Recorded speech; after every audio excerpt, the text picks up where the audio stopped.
Friends, કેમ છો બધા? મજામાં? જય શ્રી કૃષ્ણ. આજ હું તમને મારું વજન બતાવું છું. આ લોકો કહે કે તું વજન તો એટલે જો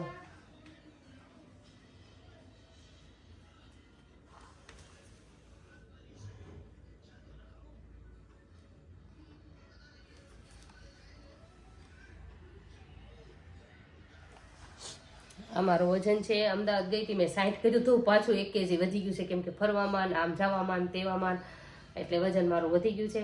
અને મને કોઈકે કીધું છે કે તમારું રોજે રોજનું વજન બતાવો, તો રોજે રોજનું વજન મારે હવે મેં તમને કીધું એમ, હવે જેને હાવ આગળ આવી જાય ને એને પછી વજન ઉતરતા બહુ વાર લાગે. હવે મારા 61.7 છે ને, મારે 60.7 લાવવાની મારે લગભગ 10 દિવસ હોઈ જશે.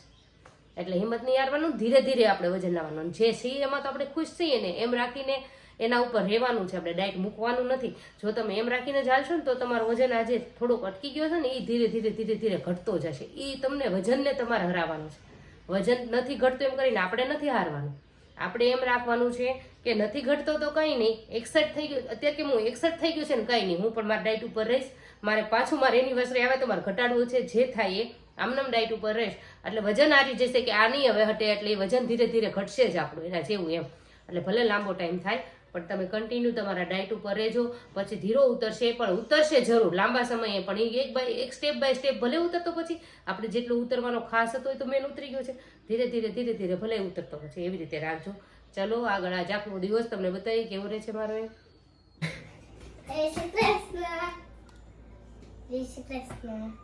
છે. ફ્રેશ નથી કર્યો, સ્કૂલે નથી જવા દીધો, કેમ કે આજે એની તબિયત થોડીક નરમ થઈ ગઈ છે. તો હમણાં થોડુંક મૂડી તડકી નીકળે ને પછી થોડુંક એને ફ્રેશ કરીએ એમ વિચાર છે. બહુ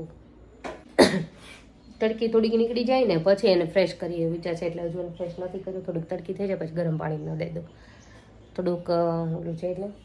અને ભૂમિત ગયો છે સ્કૂલે. હવે હું બપોરની રસોઈની તૈયારી કરું છું ધીરે ધીરે. મારું જ્યુસ લઉં છું. જોકે મેં સવારમાં મોર્નિંગમાં ઉઠતા વેત જ હું રોજ, એટલે રોજ ડેલીનું રૂટ છે મારું. પહેલાં બી હું પાણીના 2-3 ઘૂંટડા પી લઉં છું, પછી 5-10 મિનિટ લઈને જ્યુસ પી લઉં છું. અને જ્યુસ પીને પછી થોડું કામ કરતાં કટકે પાછું 2 કલાક પૂરું પાણી જ્યુસ અત્યાર સુધી શરૂ રાખ્યું. હવે પાછું ત્યાં જ્યુસ લઈને પાછું ફરીવાર હું મારા રસોઈની તૈયારીમાં શરૂ થઈ જઈશ, લાગી જઈશ. અને પછી રસોઈ બનાવ્યા પછી શું ગોતે છે જો અમારામાં તમને જાજુ આમાં ફ્રૂટ જોવા મળશે. એમ તો મકાઈ બધું છે, ફ્રૂટ બધે ફ્રૂટ જ ભર્યું છે. ત્યાં જુઓ ને સંતરા, મોસંબી, એટલે અમારે જાજુ જ્યુસ હોય છે. તરબૂચ સાંજે હોય છે ખાવામાં. બધી જાતના ફ્રૂટ રાખીએ છીએ. અને કઠોળ, મગ ખાસ અમે કેટલા મગ જ લીધા છે. મગ લઈને આ છે મારું જ્યુસ, જે હું કટકે પીવું ને એટલો ગ્લાસ લઈને પીવું. ક્યારેક થોડુંક વધારે હોય, થોડુંક ઓછું હોય, પણ જાજુ એટલું જ હોય છે. જ્યારે વધારે પીવું ને ત્યારે ઓછું લઉં એ છે ત્યારે. હા, એને ફ્રેશ કાઢ દો. ઠંડુ છે ને એટલે ઠંડુ નથી દેવું. જો આ જ્યુસ કઢાઈ ગયા અમારે, સવારનું પડ્યું હોય ફ્રીજમાં મૂકી દઈએ. આખો દિવસ પીધા કરીએ. મગનું પાણી એટલું કાઢી નાખીએ. છોકરાએ મગનું પાણી પીવે, મગ ખાય. અમારે તો 10 ને તો મગ અમસ થાય, બહુ વાલા છે. હાલો તને ફ્રેશ કાઢી દઉં બેટા. જો ફ્રેન્ડ્સ, 10 ને પીવું છે જ્યુસ, એટલે ફ્રેશ કાઢી દઉં છું. એનું કારણ છે કે અમે કાઢેલું અમારા માટે તો પડ્યું જ છે ફ્રીજમાં, પણ એ છે ને ઠંડુ બહુ થઈ ગયું છે, તો એની તબિયત સારી નથી, એટલે ફ્રીજનું ઠંડુ નહીં દઉં ને ફ્રેશ કાઢીને જ એને હમણાં પાઈ દઈશ થોડુંક જ્યુસ. ચલો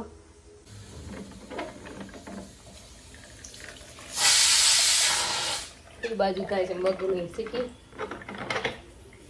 મગ પણ વખાય છે.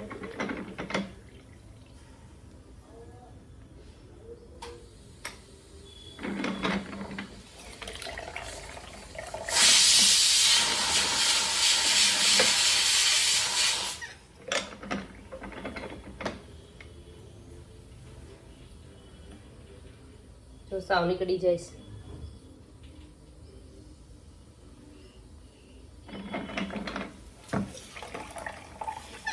જો તમને દેખાય છે આટલું જ્યુસ નીકળ્યું છે 2 સંતરામાંથી.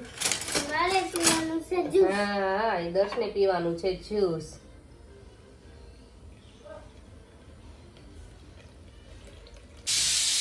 જો ફ્રેન્ડ્સ, એટલું 2 સંતરામાંથી એટલું જ્યુસ નીકળ્યું છે, પણ 10 ને એટલું બધું તો નહીં જ આપું. હા, થોડોક અડધો પોણો ગ્લાસ ભલે પી જતો, પછી વાંધો નહીં. કાદર્શ ચાલો. જો ફ્રેન્ડ્સ, અમે બેસી ગયા છીએ બપોરનું જમવા માટે. પાપડ, મગનું શાક છે, ડુંગળી, 10 ને મગનું શાક. અને હું લઈ લઈશ આ મગ. આજ મગ વધારે બનાવ્યા છે છોકરાઓ માટે. કેમ કે દર્શ ને ભાઈને ખાવાનું હોય તો કારવે ખાવા હોય તો આખો દિવસ એના માટે એટલે જ કાઢ્યા છે, થોડાક મજા નથી. અને તમને એ કહેવાનું હતું, અત્યારે જ પ્રશ્ન અભિયાન આવ્યો છે કે હું મગ થોડાક ઓછા તેલમાં વઘારીને ખાઈ શકું. તો જો હાવ ઓછું લ્યો તો વઘારો તો મને કંઈ પ્રોબ્લેમ નથી. નહીંતર તમે ગમે તે શાક બનાવ્યું હોય બપોરે તમારા ઘરના માટે, એની 2 ચમચી લઈને તમારા મોળા મગ હોય ને એની અંદર નાખી દેવાનું. મોળા મગની અંદર નાખી દો એટલે આપણને ટેસ્ટ મળી રહે, મગનું મગ હેલ્ધી થઈ જાય, ડુંગળી બાજુમાં થઈ જાય. તમે ગ્રીન મરચાં લઈ લો તો એ ચાલે સાઈડમાં, અને પાપડ લઈ લો, તમને જે ફાવે. સેલેડ લઈ લો મગની જોડે તોય હાલે. એટલે એવી રીતે તમે થોડું થોડું ખાવજો. અને કોઈ સેલેડ ખાય તો મગની ક્વોન્ટિટી થોડીક ઓછી કરી નાખવાની એમ. એટલે ક્વોન્ટિટી તમારી રીતે, તમારા પેટને જેમ આદત પડતી જાય એમ ધીરે ધીરે ઘટાડતા રહેજો તમારી રીતે. બરાબર. દર્શુભાઈને જો હજુ બાકી છે ફ્રેશ થવાનું, એમનેમ જ રહી ગયું બાકી. ભૂમિતભાઈ સ્કૂલેથી આવી ગયા છે, એને તો જમી લીધું ને ફ્રેશ થઈ ગયો છે. ચાલો જો ફ્રેન્ડ્સ વાગી ગયા છે 4. આ તો કોઈ સૂતું પણ નથી, દર્શુય નહીં, મને હું નથી સૂતી, અને પપ્પા 2 મિનિટ કરી સૂતા હોય તો ભૂમિતભાઈ ટ્યુશન પૂરું થઈ ગયું છે. હું લઈ લઈશ ફરી પાછું મારું જ્યુસ. અત્યારે હું આમ તો નાળિયેરનો ત્રોપો લઈ લઈશ, નાળિયેર પાણી લઈ લઈશ. જ્યુસ પછી મોડેકથી પાછી રસોઈ બનાવવા ઉપર ચડીશ ને ત્યારે લઈ લઈશ. અત્યારે નીચે મેડિકલમાં જાઉં છું એટલે હું જ્યુસ પીને જાઉં છું. ભૂમિતભાઈને લગાડું છું હોમવર્કમાં, 10ને નીચે લેતી જઈશ. ચલો આગળ રહેજો બ્લોગમાં. પછી આજે રાત્રે પાછી થોડીક વાત કરવાની છે તો કરી લઈએ. આ છે મારો ત્રોપો, આ છે ત્રોપો. અત્યારે હવે 1 ત્રોપો લઈ લઈશ. નાળિયેર પાણી બધા પી શકો છો, એનર્જી ડ્રિંકમાં સારામાં સારું, એટલે નાળિયેર પાણી સારું કહેવાય છે, તમે લઈ શકો છો. ચલો અમારા ઘરે આવ્યું છે આજે પપૈયું વાડીનું, જુઓ ઓર્ગેનિક છે. ધર્મેશભાઈ લેવાનું ને પપૈયું લાવ્યા છે વાડીનું, તે ભાવે છે. કટ કર્યું છે છોકરાને શરદી ઉધરસમાં પપૈયું સારું, થોડુંક ગરમ રહે એટલે દર્શને એને કટ કરી દે, ખાઈ લે. અને હું લઈ લઈશ મારું જ્યુસ. શરદી તો મને થઈ ગઈ છે પણ આપણે જ્યુસવાળી કરશું હજુ, કેમ કે અત્યારના ટાઈમે થોડુંક ફાઈબર આવે પપૈયામાં, એટલે થોડુંક લેવું પડશે. કેમ કે એના ઉપર મસ્ત જમવાનું છે પાછું, હમણાં બનાવી નાખશું. અત્યારે તો શું કહેવાય, ચણાના લોટની કઢી. તમે ભાવ જ્યુસ લેશો ને? અત્યારે બનાવશું ચણાના લોટની કઢી, બાજરાનો રોટલો. ઢોકળીનું શાક બનાવવું હતું ચણાના લોટની, પણ હવે થોડુંક લેટ થઈ જાય, એનો કંઈ ચણાના લોટની ઢોકળીનું શાક બનાવશે.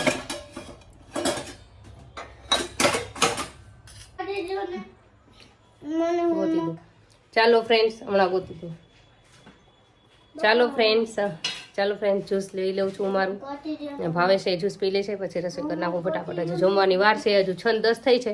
6:30 પછી જમશું, બેસશું. 6:30 ને 5 કદાચ એટલું જ થઈ જ જશે બનાવીશ ત્યાં, એટલે અડધી કલાક પહેલાં જ્યુસ લઈ લઉં છું. જો મને કેટલું આપે અને પોતે કેટલું લે, જો મને કેવું આખું ભરીને આપો તો એટલી ઈર્ષ્યા કરે એમ. હા તો ઈર્ષા જ ને એટલી. હા તને પપૈયું જો, તું ને ભાઈ ભાઈ પપૈયું લઈ લો. ચલો થોડું કટ કરી દઉં છું વધારે. જો ફ્રેન્ડ્સ અમે જમવા બેસી ગયા છીએ.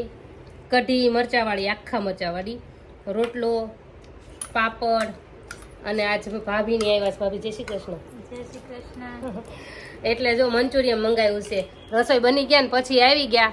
અમારે વહેલું હોય ને એટલે રસોઈ વહેલા બની, એટલે આવી ગયા ને એટલે પછી મંગાવી લીધું મંચુરિયન. પણ અમે બધા કઢીને રોટલો ખાઈ લઈશું ચોળીને, અને મંચુરિયન ટેસ્ટ કરશું થોડું થોડું. હાલો ઉમિત ને બધા જો. દર્શ તો હું ખાજો આજ પાછું. દર્શનું ફેવરિટ આવ્યું છે મંચુરિયન. પણ રાઈસ ખાવાના ને, રાઈસ બનાવ્યા આસપાસ તાર હાટું, એના હાટું રાઈસ બનાવ્યા છે ઓલા કુકરમાં. જો થોડા ના રાઈસ બનાવ્યા છે, કઢી, રોટલા, ભાત અને જો ફ્રેન્ડ્સ અમે બેસી ગયા છીએ ફ્રૂટ ખાવા. આ લઈ લીધી છે ટેટી, આ લઈ લીધું છે તરબૂચ, અને અમારા દર્શુભાઈ સ્પૂનનું સિલેક્શન કરે છે, કઈ મારી કઈ એની. અને ભૂમિતભાઈ બેસી ગયા છે, આવી ગયા છે. અમે ફ્રૂટ ખાઈ લઈ અને તમે કંઈક ખાઈ લેજો. વાગી ગયા છે કેટલા ભાવેશ? 11 આજ તો વાગી ગયા છે. મહેમાન આવ્યા તમારા ભાભીની, મારા ભાઈની ગયા છે. જાય એક અમને કહેતા હતા કે મારો વેઇટ સ્ટે થઈ ગયો તો મેં દૂધીનું શાક બપોરે કરી નાખ્યું, મગ બંધ કદાચ ડાયટમાં ફેર કર્યો. તો જેને સ્ટે થઈ જાય ને એ લોકોએ પોતાની ડાયટમાં, તમારે જોઈ લેવાનું કે મેં ડાયટમાં શું લે છે ને મારે થોડુંક હું ચેન્જ કરવું એમ. તમારી રીતે તમે કંઈક ચેન્જ કરી નાખજો. કોઈ પણ વસ્તુ, બપોરે તમે શું મગ ખાઓ છો, મગ ખાતા હો તો જ્યુસ હોય તો એમાં થોડો ગેપ કરી નાખજો, પણ જ્યુસ ને પાણી ને એવું લેજો જરૂરથી.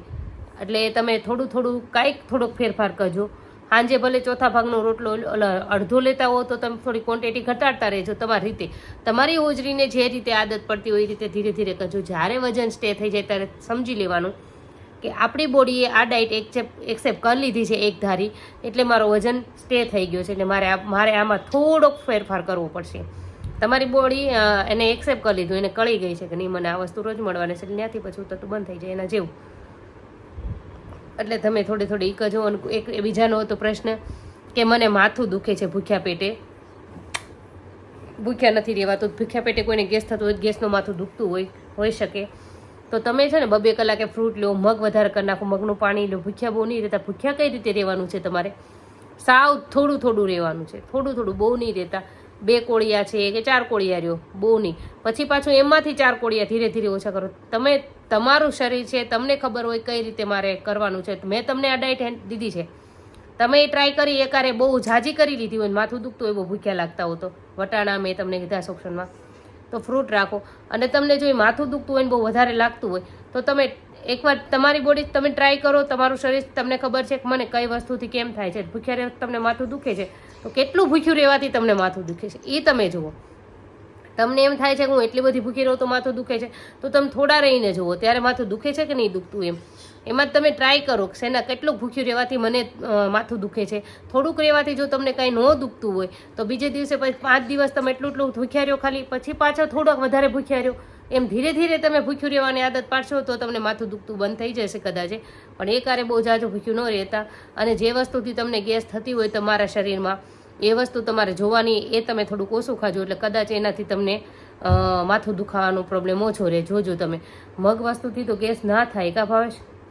પણ કોઈ બધા કહે છે કે પાપડથી ગેસ થાય એમ, અને અમને તો એમ કીધું હતું કે પાપડ એવું વસ્તુ છે કે તમે જોડે ખાવ તો તમને પચાવે જમવાનું જોડે જોડે.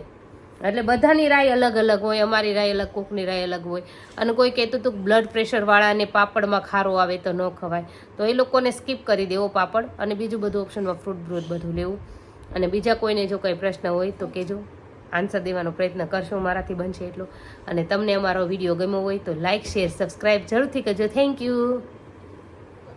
Welcome. Thank thank you. Welcome.